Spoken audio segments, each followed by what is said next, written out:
The stars looked different from Sentinel Station. They were not just lights in the darkness anymore. Each one represented a world, a civilization, a people who had traveled across the galaxy to witness something impossible. Captain Sarah Chen stood at the observation window of her small ship, the Wayfarer. She watched as massive vessels from 47 different species floated in perfect formation around the ancient structure called the Cradle. Some ships were larger than Earth's moon. Others glowed with strange energies that hurt her eyes to look at directly. The human ship looked like a toy next to them. The cradle itself was beyond description. It was a structure so old that no one remembered who built it.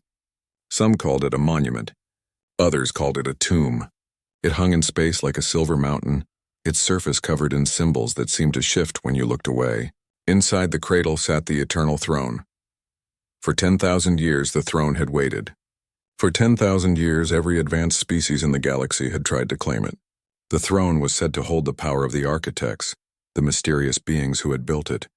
Whoever sat upon the throne would gain technology beyond imagination. They could reshape reality itself. But the throne had rejected everyone. Chen had read the reports during her long journey to Sentinel Station. The Korathi had tried first. They were a telepathic species, millions of minds linked into one. They thought their unity would please the throne.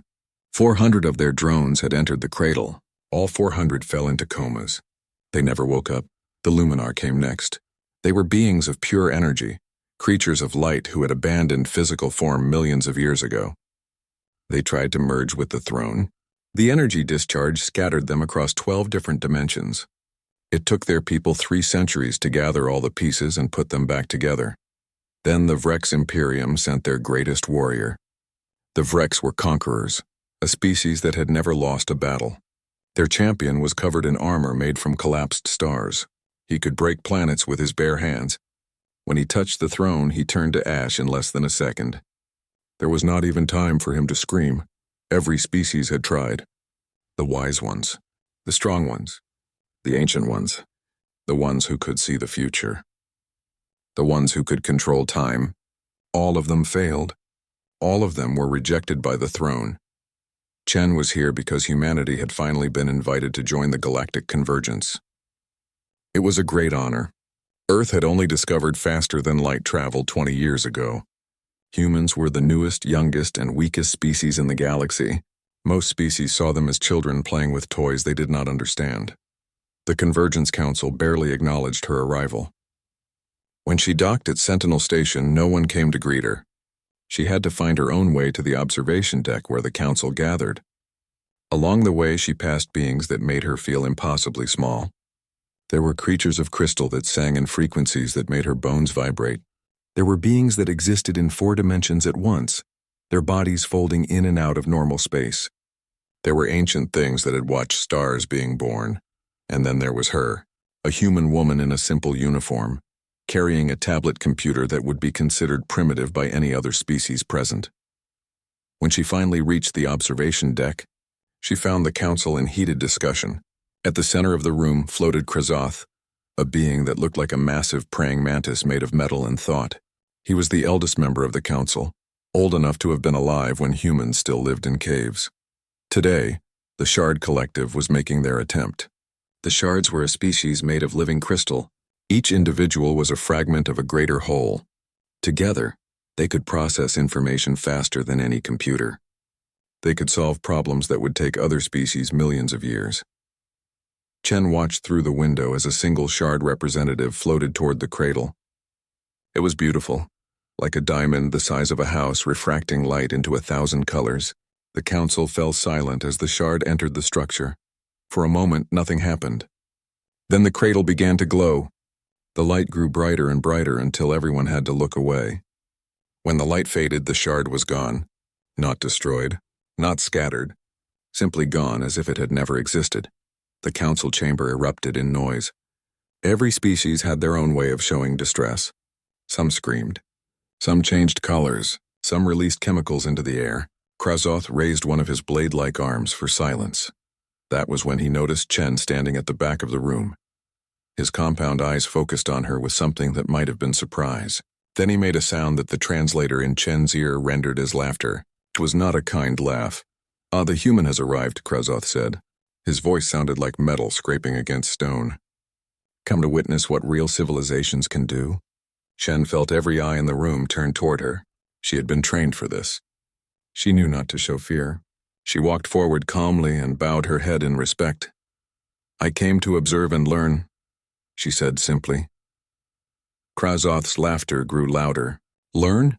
Child species, you have nothing to learn here. The throne seeks perfection. It seeks beings who have evolved beyond the primitive state. Your species fights among yourselves. You poison your own world. You live barely a century, a blink of an eye. What could the throne possibly want from beings such as you?" Other council members made sounds of agreement. Chen felt her face grow hot, but she kept her voice steady. "You are probably right," she said. "We are young and flawed. But if I may ask, how many species have tried to claim the throne?" Krazoth tilted his head. "Thousands. Over 10,000 years, every great species has made the attempt. And how many have succeeded?" The chamber fell silent. Krazoth's eyes narrowed. "None, but that does not mean it is impossible. It simply means we have not yet found the right being." Chen nodded slowly. She turned back to the window, looking at the cradle. Something about it called to her. She could not explain the feeling. It was like hearing a song from far away, just barely at the edge of hearing. She spent the next days studying everything she could find about the throne. The Convergence had libraries that contained millions of years of recorded knowledge. She read reports from every species that had attempted the throne. She studied the patterns. She looked for connections. And slowly she began to see something that no one else had noticed. Every species that approached the throne brought their greatest strength. The telepaths brought their united minds. The energy beings brought their pure form. The warriors brought their power. Each one thought they were bringing exactly what the throne wanted. But what if the throne did not want strength? What if it wanted something else entirely? She was still thinking about this when the alarms began to sound. Chen ran to the observation deck. The cradle was glowing again, but this time the light was different. It pulsed with a soft, steady rhythm like a heartbeat, and in the center of that light something appeared. It was a symbol, simple and clear, projected into space itself. It was an invitation. For the first time in 10,000 years, the throne was calling out. Every species in the council rushed forward, each claiming that the invitation was meant for them. Krazoth silenced them with a sharp gesture. "We must determine who the throne has chosen," he said. "Clearly it has recognized that one of us is worthy." But Chen was staring at the symbol. She had seen it before in her studies. It was not written in any alien language. It was not a mathematical formula or a telepathic broadcast. It was an arrow. A simple arrow pointing directly at Sentinel Station. Pointing directly at the observation deck. Pointing directly at her. The council chamber exploded into chaos. Every species began shouting at once, each in their own language, each claiming that the invitation must be meant for them. Krazoth slammed his bladed arm against the metal floor, creating a sound like thunder. "Silence." His voice cut through the noise like a knife. The chamber fell quiet. "There has clearly been an error. The throne has been dormant for millennia. Perhaps it has malfunctioned." Chen found her voice. It was small compared to the booming sounds of the other species, but it was steady. "The arrow is pointing at me." Every eye turned toward her again. This time the looks were not dismissive. They were shocked. Some were angry. Krazoth's compound eyes glittered with something that might have been amusement or might have been rage. "Impossible," he said flatly. "You are human. Your species has existed in space for barely 20 years. You have primitive technology. Your bodies are fragile. Your lives are short. You are the least advanced species in this chamber. The throne would not choose you." A being made of blue flame spoke up. Its voice sounded like wind through leaves. "The human is correct. The symbol points to her position, but Krazoth is also correct. This makes no sense. Humanity has achieved nothing. They fight wars among themselves. They have not even fully colonized their own star system. What value could they possibly have?" Chen felt the weight of thousands of years of civilization looking down on her. Every being in this room was older, wiser, and more powerful than her entire species. But she had spent days studying the throne. She had seen patterns that others had missed. "May I ask a question?" she said. Krazoth made a gesture that might have been permission or might have been dismissal. "Speak. What did each species bring when they approached the throne? What did they think would make them worthy?" A crystalline being answered. The Korathi brought their perfect unity. The Luminar brought their transcendence of physical form. We, the Crystallists, brought our computational perfection. Each species brought their greatest achievement. Chen nodded. And the throne rejected all of them. Every single one. Have you ever wondered why? Krazoth's mandibles clicked together in irritation. Because none of us were perfect enough. The throne seeks ultimate perfection. When a species achieves true transcendence, then it will be accepted. But what if you are wrong? Chen said quietly. What if the throne does not want perfection? What if it wants something else? The chamber fell silent. No one spoke. The idea was too strange to process. For 10,000 years, every species had assumed the same thing. The throne wanted the best, the strongest, the wisest, the most evolved. To suggest otherwise was to question everything they believed. You speak nonsense, Krazoth said finally. The architects who built the throne were beings of incredible power. They would only leave their legacy to those worthy of it. Then why has no one succeeded in 10,000 years? Chen asked. Every perfect species has failed. Every powerful being has been rejected.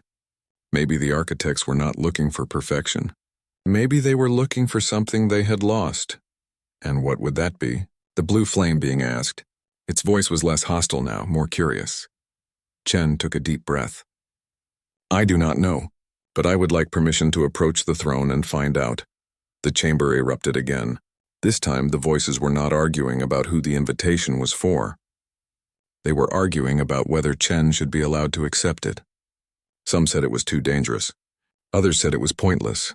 A few said it would be interesting to see what happened when a primitive species faced the throne. Krazoth raised his arm for silence again. When he spoke, his voice was cold. Very well. If the human wishes to waste our time, let her. When the throne rejects her, perhaps we can return to serious matters. But know this, human. The throne has destroyed beings far greater than you.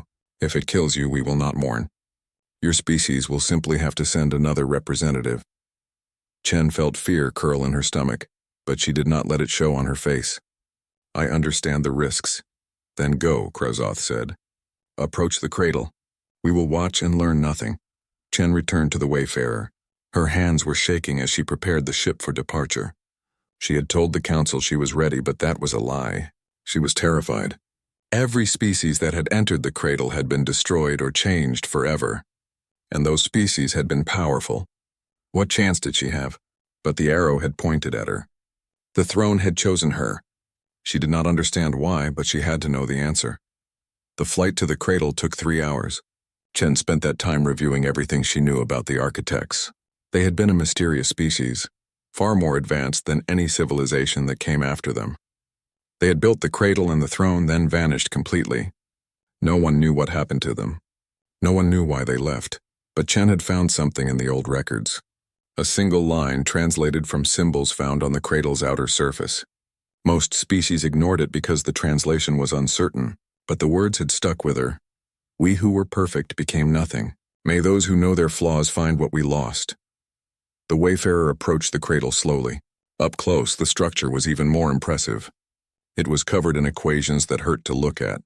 Mathematics so complex that they seemed to fold into dimensions Chen could not perceive. The entrance was a simple opening, a dark doorway that led into the heart of the structure. Chen put on her pressure suit and checked her oxygen. Then she stepped out of the airlock and floated toward the entrance. Behind her, she knew the entire Convergence Council was watching. Thousands of years of civilization waited to see her fail. She passed through the entrance and found herself in a vast chamber. The walls glowed with soft light. The floor was made of something that looked like glass but felt solid beneath her feet. And at the center of the chamber sat the throne. It was beautiful. It looked simple at first, just a chair carved from dark stone. But as Chen walked closer, she saw that it was made of dark matter, the invisible substance that held galaxies together. It hummed with potential energy, with possibilities waiting to become real. Chen stopped a few meters away from it. She expected something to happen, a voice perhaps, or a test. But there was only silence. Then, slowly, words began to form in her mind. They were not spoken. They were not heard. They simply appeared in her thoughts as clear as if she had always known them. Why are you here? Chen took a breath. Because you called me. Many have claimed that. All were wrong. Why do you think you are different? Chen thought carefully before answering. I do not think I am different. I think I am the same. The same as you. There was a long pause. Then the voice spoke again, and this time it sounded curious. Explain. Chen looked at the throne, at the dark matter swirling with possibility. The architects built you. They were powerful and advanced. But they are gone now. No one knows why. But I think I understand. They became too perfect. They lost something important. And they built you to find a species that still had it. And what is this thing we lost? Chen smiled sadly. The knowledge that you could be wrong. The throne was silent for a long moment. Chen could feel it thinking, processing her answer. The dark matter swirled faster, creating patterns that looked almost like thoughts made visible. Then the voice spoke again. And this time it sounded different. Less cold, more interested. You are the first to say this. Others came seeking power. They came believing they deserved it. They came perfect and complete with no room for doubt. But you come knowing you might be wrong. Why?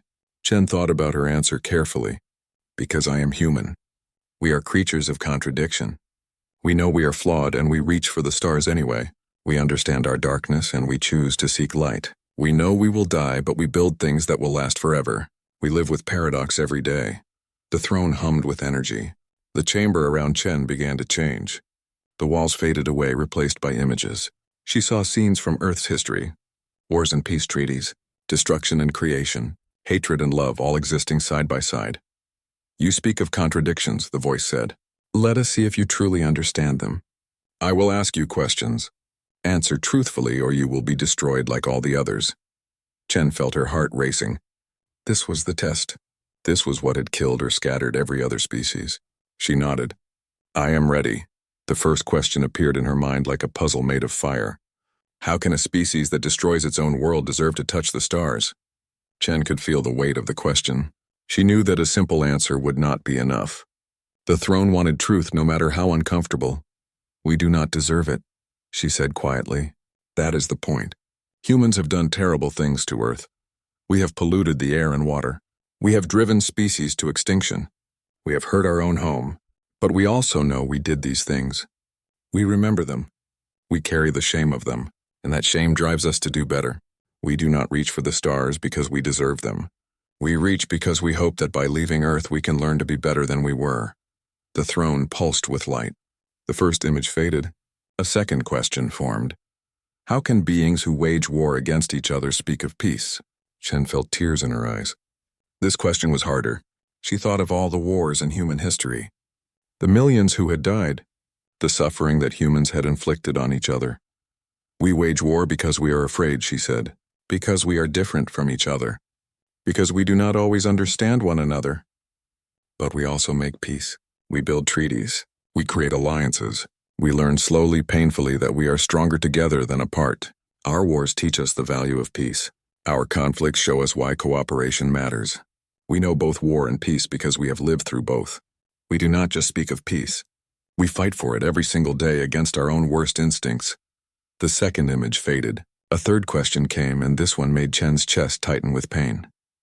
How can such brief lives hold dreams of eternity? Chen thought of her grandmother, who had died when Chen was 12. She thought of all the humans who had lived and died before she was born. She thought of all those who would come after. Because we know we will die, she said, her voice breaking. We know our time is short. A human lifetime is nothing compared to the age of the universe. We will live for perhaps 100 years if we are lucky, and then we will be gone. But because we know this, every moment matters. Every choice we make echoes forward. We plant trees we will never see grow. We build buildings we will never inhabit. We send messages to stars we will never reach. We dream of eternity precisely because we do not have it. Our brief lives make us cherish the future. We build for those who come after us, for the children we will never meet, for the species we hope to become. The throne glowed brighter. More questions came, each one harder than the last. Each one a paradox that could not be resolved, only accepted. How can you claim to seek truth when you lie to yourselves? Because sometimes lies are how we survive long enough to find truth. Because sometimes we need to believe in something before we can make it real. Because humans are complicated and truth is not always simple. How can you celebrate diversity while fearing difference? Because fear is natural, but celebration is a choice. Because we can be afraid and still choose to embrace what is different. Because our fear teaches us what we need to overcome. How can you call yourselves rational when emotion drives you? Because emotion and reason are not opposites. They are partners. Our emotions tell us what matters. Our reason tells us how to achieve it. We are rational because of our emotions, not despite them. The questions continued until Chen lost track of time. Each answer she gave was honest and painful. She did not try to make humans sound better than they were. She did not hide their flaws or excuse their mistakes. She simply told the truth, that humans were contradictions and they knew it and they kept trying anyway. Finally, the questions stopped. Chen stood in the center of the chamber, exhausted and shaking. She had given everything she had. If the throne rejected her now, she would not be surprised. She had laid bare every flaw in humanity, every contradiction, every failure. The throne was silent for a long time. Then it spoke, and its voice was gentle. You understand. You are the first to truly understand. The architects asked these same questions. They could not answer them. They were perfect. They had evolved beyond contradiction. They had no flaws, no doubts, no questions about themselves. And because of this, they could not solve the paradoxes. They tried to resolve them through logic, through power, through technology. But paradoxes cannot be resolved. They can only be accepted. Chen felt understanding wash over her. That is why they disappeared. They could not accept contradiction. They could not live with paradox. Yes, the throne said. They destroyed themselves trying to become more perfect. And before they did, they built me. They built me to find a species that understood what they had lost. A species that knew imperfection and embraced it. A species that could hold two opposing truths in their minds at once and not break. The throne began to glow with brilliant light. Chen felt energy flowing through her, around her, into her. It was not painful. It was like standing in warm sunlight after a long winter. I have waited 10,000 years, the throne said. Thousands of species came to me, each one more perfect than the last. And each one failed because they could not answer the questions. They could not accept paradox. But you, Sarah Chen of Earth, you understand. You know that imperfection is not weakness. You know that contradiction is not failure. You know that questions are more important than answers. Chen felt tears running down her face. What happens now? Now, the throne said, you must make a choice. A choice that will determine not just your fate, but the fate of all species in this galaxy. The chamber filled with light. It poured from the throne like water from a fountain, spreading across the walls, the floor, the ceiling. Chen could see information in that light, vast amounts of knowledge flowing past her eyes too fast to comprehend. She saw glimpses of technologies that could reshape matter, bend space, manipulate time itself. This was the power of the architects. This was what they had left behind. This was what every species in the galaxy had tried to claim for 10,000 years. And now it was hers. Chen felt the throne connecting to her mind. She could sense its capabilities. With a thought, she could destroy entire fleets. With a wish, she could rebuild civilizations. The power was intoxicating. She could feel it waiting for her command, eager to be used. But she also felt something else, a warning buried deep in the knowledge that flowed through her. The throne showed her visions of the architects in their final days.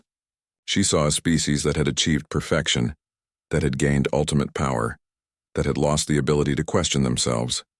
She saw them make mistakes, small ones at first. They used their power to solve problems, but the solutions created new problems. They tried to fix those problems with more power, which created more issues. They could not step back. They could not admit they might be wrong. They could not accept that some problems had no perfect solution. In the end, they had destroyed themselves. Not in war, not in disaster. They simply became so perfect, so powerful, so certain of their own rightness that they lost the ability to exist. They folded in on themselves like a star collapsing into a black hole. The vision faded. Chen stood alone in the chamber, the power of the throne still flowing through her. She understood now.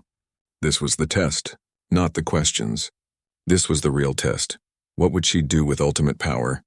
Outside the cradle, the Convergence Council watched in shock. Their sensors showed energy readings that were impossible. The cradle was awakening. After 10,000 years of silence, it was coming to life. And at the center of it all was a human. Krezoth stood frozen, his compound eyes fixed on the displays. This cannot be happening, he whispered. The human should be dead. The throne should have rejected her. The blue flame being spoke, its voice filled with wonder and fear. She has been accepted. After all this time, someone has finally been chosen. But she is human. She is primitive.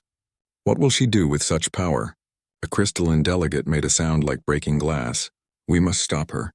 If humanity gains control of the throne, they will use it for war. They fight among themselves. They will use the architect's power to dominate the galaxy. We must strike now before it is too late. Other voices joined in agreement.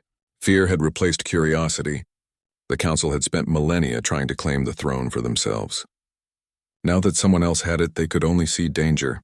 Krazoth raised his arm. The delegate speaks truth. We must act. Send the fleet. Surround the cradle. If the human attempts to leave, we will destroy her before she can use the throne against us. Within minutes, warships from 47 different species began to move. They formed a sphere around the cradle, weapons charged and ready. They had come to witness history.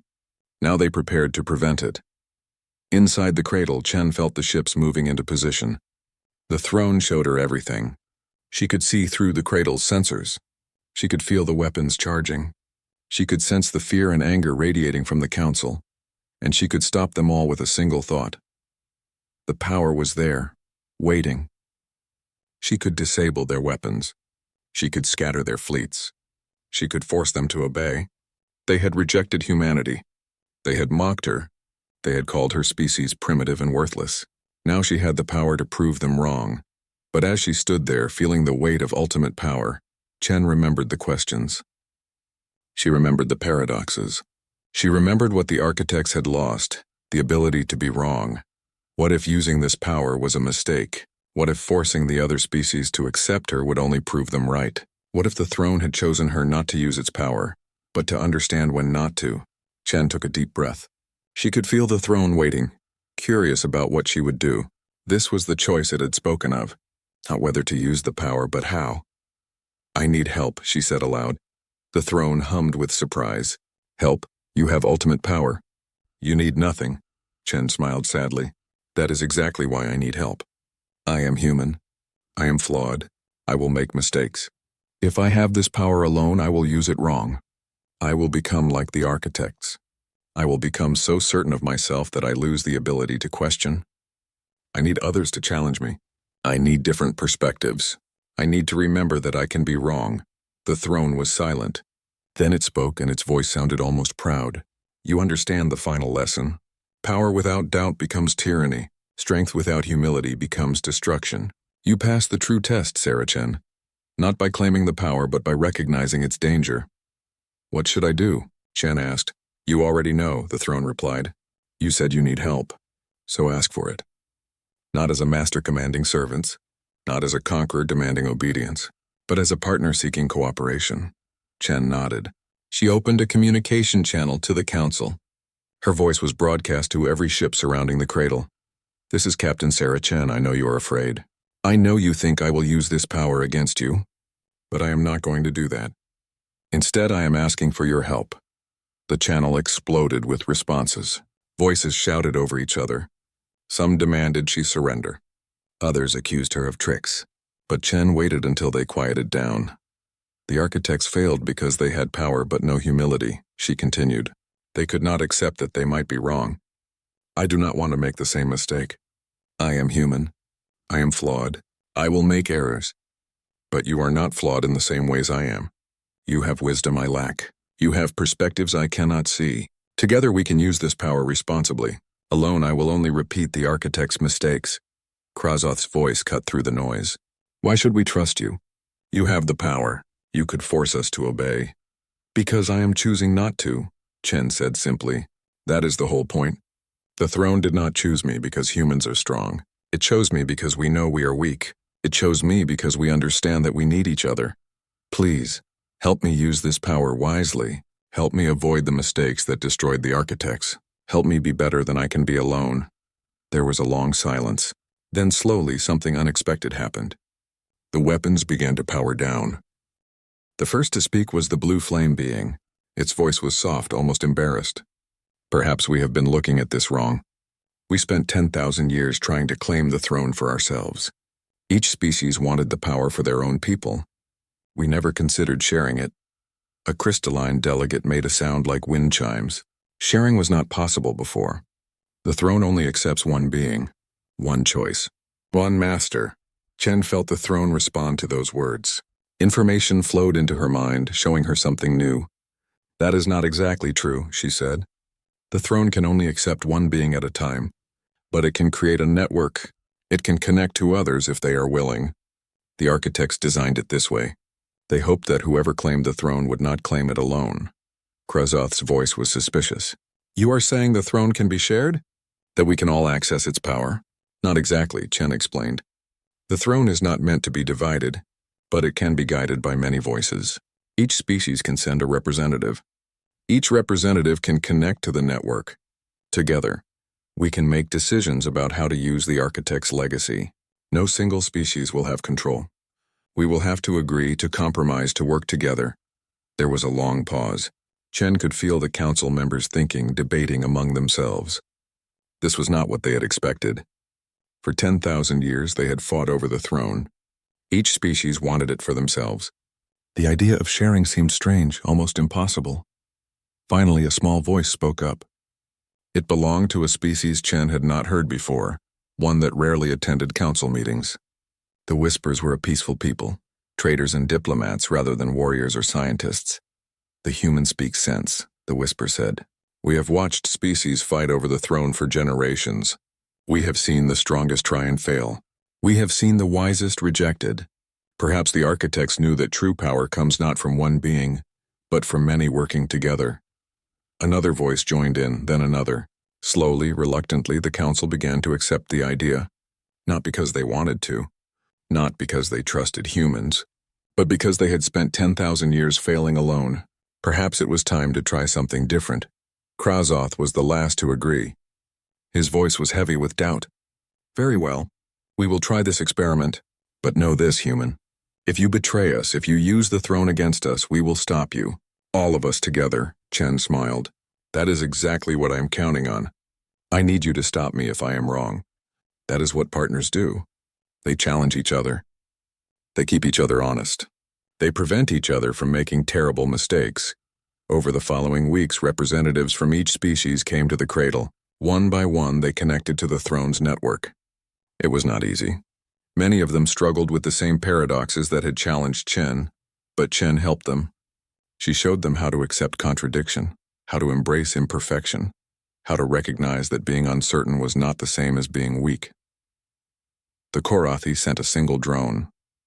It learned that sometimes individual thoughts were more valuable than unified thinking. The Vrek sent a warrior who discovered that asking for help was braver than pretending to be strong. The Crystallis sent a fragment that understood that perfect logic could miss important truths. Each species brought their own strengths to the network. The telepaths contributed their ability to understand others. The energy beings shared their knowledge of fundamental forces. The warriors offered their courage and determination. The scientists provided their curiosity and precision. And humanity brought their contradictions. Their ability to hold opposing ideas without breaking. Their knowledge that they could be wrong. Their willingness to ask for help even when it made them look weak. The throne responded to this cooperation in ways that surprised everyone. It revealed technologies that had remained hidden for 10,000 years. Not weapons, not tools of conquest, but technologies for healing, for building, for connecting. The architects had left instructions for solving the galaxy's greatest problems, but those instructions required cooperation to access. Problems that had seemed impossible began to find solutions. Species that had been enemies for generations started working together. Trade routes opened. Scientific discoveries were shared freely. The galaxy began to change. 6 months after Chen first entered the cradle, she sat with Krazoth in the observation deck of Sentinel Station. The ancient being was different now, quieter, more thoughtful. He had spent weeks connected to the throne's network, experiencing the perspectives of dozens of other species. I owe you an apology, he said finally. His voice no longer sounded like scraping metal. It sounded tired and genuine. When you arrived, I looked at you and saw only weakness. I saw a short-lived species with primitive technology. I could not imagine what you could offer. Chen shook her head. You were not entirely wrong. We are weak in many ways. We do have primitive technology. Our lives are brief compared to yours. But you knew it, Krazoth said. That is the difference. My species has existed for millions of years.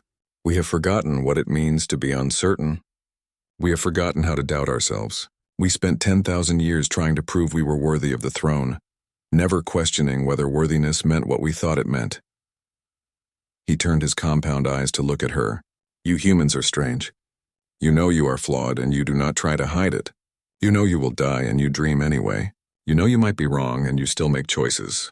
We thought these were weaknesses, but they are strengths we had forgotten. Chen looked out at the cradle. It no longer seemed so distant and cold. It glowed with a warm light now, connected to dozens of species across the galaxy. The architects were like you, she said. They became so advanced, so perfect that they lost the ability to question themselves. They destroyed themselves because they could not accept being wrong. They left the throne hoping that someone would learn from their mistake. And you did, Krazoth said. You learned the lesson they could not teach themselves. That power means nothing without humility. That strength means nothing without compassion. That perfection is not a goal worth achieving if it costs you your ability to grow. They sat in silence for a while, watching the stars. Finally, Chen spoke again. What happens now? Krazoth made a sound that might have been a laugh. Now we work, together. The galaxy has problems that have existed for millennia. But for the first time, we have the tools to solve them and the wisdom to use those tools correctly. It will not be easy. We will make mistakes.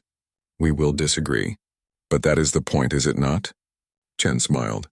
Yes, that is exactly the point. Years passed. The network grew stronger. More species joined, even those who had never been part of the convergence. The throne's power was used carefully, always with consultation, always with debate. Mistakes were made, but they were learned from. Problems were solved, but new ones appeared. That was okay. That was life. Humanity's role in the network became clear. They were not the leaders. They were not the strongest or the wisest. But they were the reminder. When debates became too heated, when species started becoming too certain of themselves, when solutions seemed too simple, humans were there to ask the uncomfortable questions. Are we sure about this? What if we are wrong? Have we considered other perspectives? What are we missing? These questions were not always welcome. They were often frustrating, but they were necessary. They kept the network honest. They prevented the same mistakes that had destroyed the architects. Chen eventually retired from her role as the primary human representative. She trained others to take her place, teaching them the lessons she had learned, the questions to ask, the doubts to embrace, the humility to maintain. On her last day at Sentinel Station, she returned to the cradle one final time. The throne greeted her like an old friend. You have done well, it told her. The architects would be proud.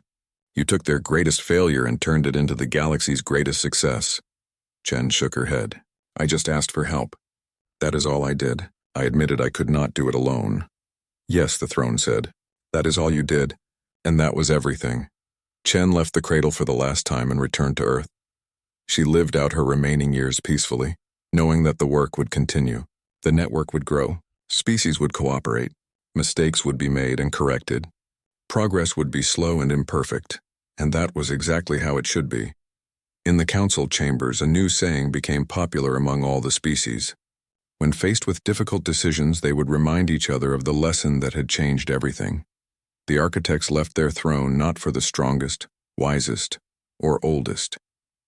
They left it for those who knew that even gods could be wrong, and had the humility to ask, what if we need each other? And whenever species started to become too certain, too powerful, too perfect, they would remember a small human woman who had changed the galaxy not through strength, but through honesty, not through power, but through partnership, not by having all the answers, but by asking the right questions. The eternal throne had finally awakened, and it had taught the galaxy its greatest lesson. That true strength comes not from being perfect, but from knowing you are not. That real wisdom comes not from having all the answers, but from being willing to ask for help.